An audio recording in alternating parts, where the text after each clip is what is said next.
Hello, and welcome to the Debrief from the Business of Fashion, where each week we go deep on our most popular BOF professional stories with the correspondents who created them.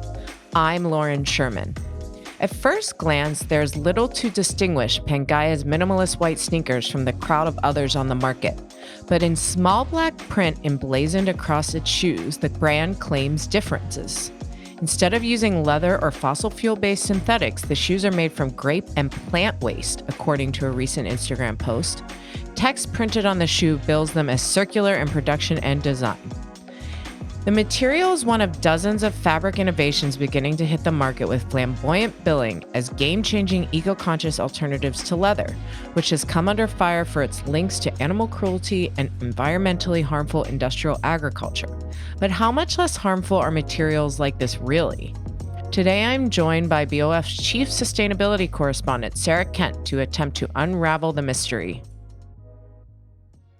So, Sarah, this topic of vegan leather, whatever you want to call it, is not new. So why did you want to do this story right now? Like, what is the relevant thing that's happening in that category? So I think what we've seen happen this year is a lot of materials that people have been talking about very breathlessly for a long time, particularly mushroom or mycelium-based materials, have started to hit the market. It's still in a small way, still, kind of capsule collections, but this stuff is available and it wasn't really before this year. And it's kind of stirred up again this conversation around what are leather alternatives, what are they made of, and what are their benefits and hurdles. And it's an interesting time to look at it beyond just the leather debate, because across the industry, you can kind of see similar disruptions happening where you're having new kinds of materials that claim to be better than the traditional ones we've used for a variety of reasons. With leather, you can say it's ethical because you're not killing animals, but also there are environmental claims associated with it too. And they're trying to challenge the traditional materials that we use. And there's a lot of money on the table. And people are getting very head up about it, which is why I think it's interesting to unpack. So your lead for this story was this new grape leather that this brand Pangaia, that does a lot in this space, is promoting. What's interesting about what they're doing in particular? Yeah, so this grape-based leather has been on the market for a little while. But one of the things that I think is really interesting about this moment in time, beyond the fact that we're having new materials come in, is that we're also having a separate but related conversation about how you talk about the materials you use and how you make claims about whether or not they're beneficial for the environment or beneficial in some other way. And the big debate around leather is, are all leather alternatives simply plastic? So what Pangaia was saying about these white sneakers that they made, which look like any other white sneaker that you buy, except that they're made of this grape-based leather.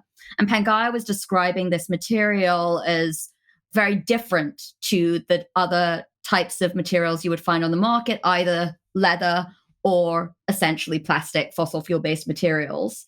But you dig a little bit deeper, and whilst this material does have a primarily plant-based content, roughly 30% of it is still fossil-based, it's still plastic.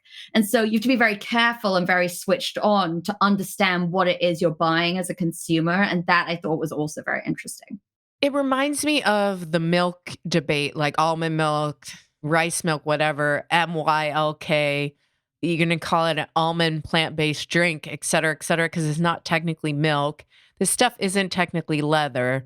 It seems like the word pleather is not something they want to be associated with.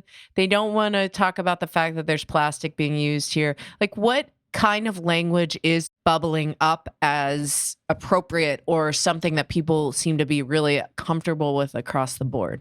We don't have a consensus yet about what language you can use. And actually, what you're even allowed to use can vary from country to country. Some countries have said if it's not leather, you cannot describe it as vegan leather. I think from a consumer perspective, if something is being made to look and feel like leather, and it's helpful to have that comparison.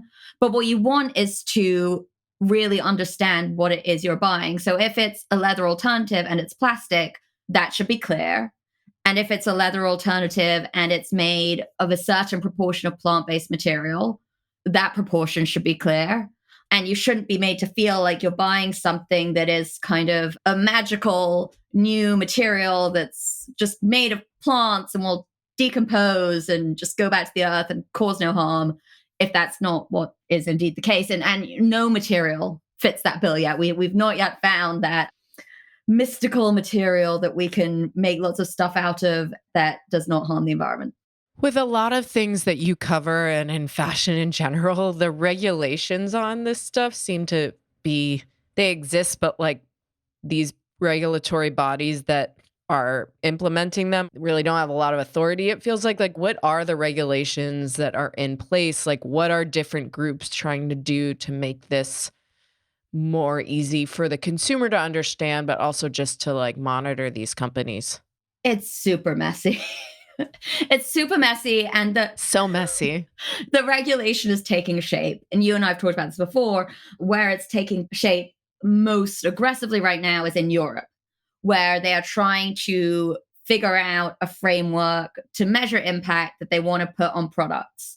That framework isn't agreed yet. And so, right now, really, as a brand, the best way you can serve your customer is just by being really transparent about what it is that you have. So, I have this material. This is what it's made of. That's all you can actually say right now, really. So, that's what you should say. Yeah. What word do you think is the best word to use?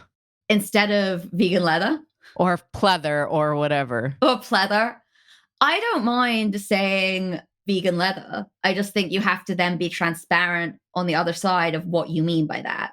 I don't mind having an umbrella term because I think that can be helpful, but you have to make it clear next to the product what it is you're actually selling.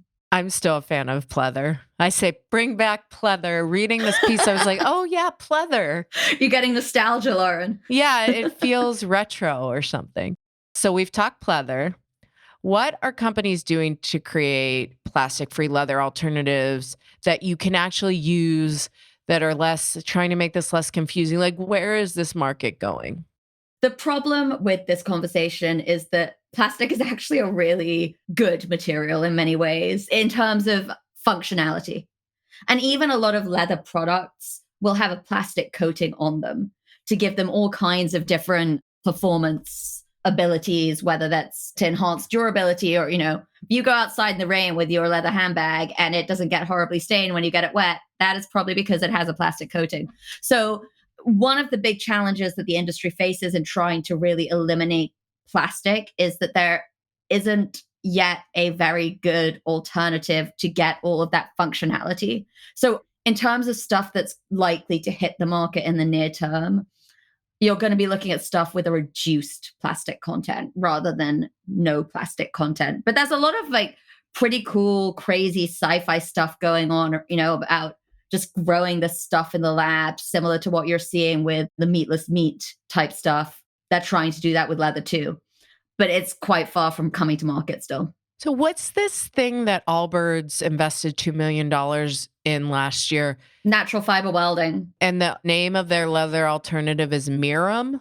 Yeah, so they have a leather alternative called Mirum. It's the only one that I'm aware of on the market that is fully plastic free. There may be others, I just haven't heard of them. Natural fiber welding has come up with a way to create a leather-like material without having to use any plastic. If it mimics plastic in the service it provides to the wearer of the shoe, like durability, etc., is there a chance that, like, even though it's made of plant-based materials, that it's still emitting the same kind of bad things into the air that plastic is? Like, have they proven that this is not emitting or like doesn't take as much work or damage to the environment to actually make this stuff versus something that's plastic based or leather based? It's a really good question. And this is part of the challenge that we face at the moment, where the data across the industry is not very good. So it's quite hard to make comparisons about whether one material is better than another. A particular challenge for new and emerging materials, especially ones that might be just coming out of the lab, is that oftentimes how they're made is changing, it's evolving, it's being optimized. And if you try and do a study to understand environmental impact, and then 3 months later, one of the inputs has changed, that impact has changed as well. So it's quite difficult to get a read on the impact of these different things. I think one thing that most people would agree on is that we want to reduce our use of fossil fuels, of oil, and therefore of plastic. And therefore, if you are reducing plastic content, that is a positive thing. That doesn't mean that you won't have some of those other challenges on the other side. An emerging issue is trying to create bioplastics. So plastics that are not made from fossil fuels, but are made from bio-based content. Those may still have the same molecular structure as a fossil-based plastic, which then means the issues, as you were alluding to, of sort of microfiber shedding, for instance, that come up in the use and disposal at the end of life, those remain. Got it. And the main thing is that they're trying.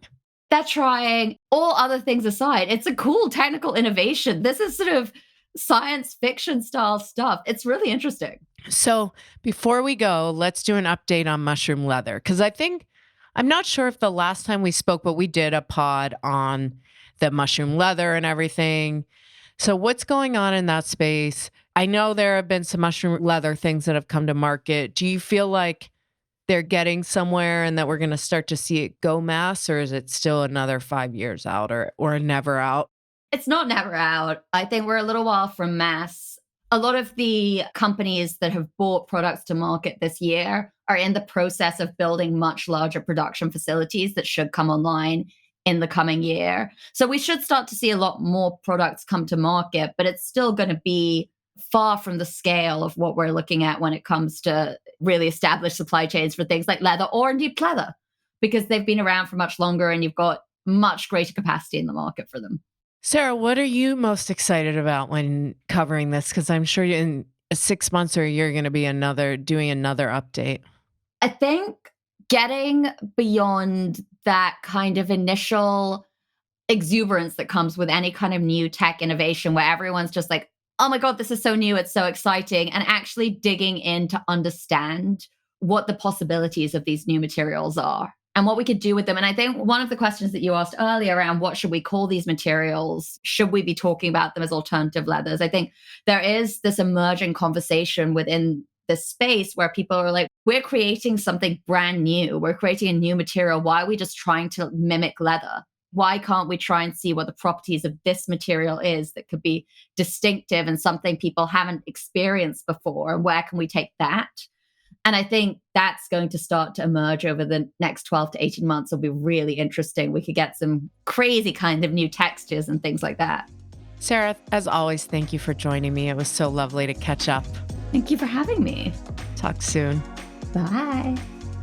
Be sure to check out Sarah's article, The Truth About Vegan Leather, at businessoffashion.com. The link to this and other articles available to BOF professional subscribers only is also in the show notes. You have been listening to The Debrief, produced and edited by Emma Clark, Kate Barton, and Eric Bria in the BOF studio. I'm Lauren Sherman, and I'll be back next Wednesday with a new episode.